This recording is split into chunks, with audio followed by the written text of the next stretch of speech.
দাঁড়াও বন্ধুরা, আজকে দেখো খুবই স্পেশাল একটা সবজি রান্না হবে। দেখতে পাচ্ছ, এটা হচ্ছে দেশি মুরগির মাংস।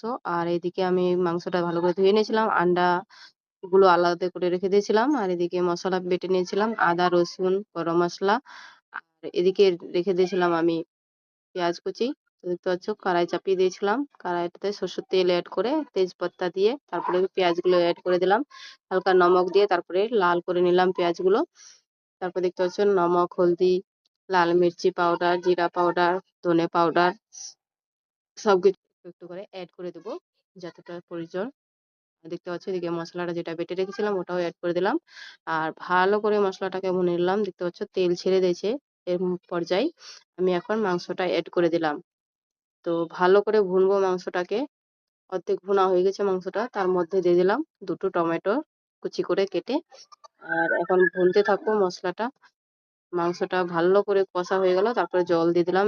এক সাইডে গরম জল চাপিয়ে দিয়েছিলাম আমি, তারপরে জলটা এড করে দিলাম পরিমাণের মতো। যার যতটা গ্রেভি পছন্দ অবশ্যই অতটাই অ্যাড করবে। তো দেখতে পাচ্ছ তার মধ্যে দিয়ে দিলাম আমি আন্ডা। সবজিটা বয়েল চলে এসেছিল, ধনে পাতা কুচিগুলো কেটে। তারপর প্রায় সবজিটা আমার হয়ে গেল।